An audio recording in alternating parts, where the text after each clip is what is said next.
Channel पे 22 मई को हमारे पास में लास्ट नोटिफिकेशन निकल करके आया था।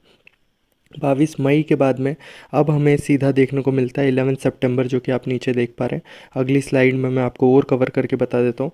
11 सितंबर रात को 11:35 पे हमारे पास ये नोटिफिकेशन निकल करके आता है। नोटिफिकेशन में आप जिस तरीके से देख पा रहे हैं, स्लाइड को मैं और थोड़ा सा बिग करके आपको बता देता हूँ। Treasure NFT is coming back, big announcement for all community enthusiast.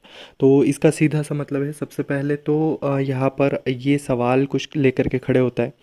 यहाँ पर हमें ट्रेजर फन नहीं देखने को मिल रहा है, यहाँ पे हमें ट्रेजर एनएफटी देखने को मिल रहा है। चैनल ट्रेजर फन का है, रीब्रांड ट्रेजर एनएफटी को ट्रेजर फन में किया गया था, लेकिन अभी वापस treasure NFT is coming back, जो कि बहुत कुछ इशारे करता है। ये नोटिफिकेशन अपने साथ ही बहुत सारी चीज़ें लेकर के आया है। बट मेनली वो ट्रेजर फन हो या ट्रेजर एनएफटी, हमें उससे फ़र्क नहीं पड़ता। अगर कम्युनिटी का कहीं ना कहीं वापस से कंपनी का रिटर्न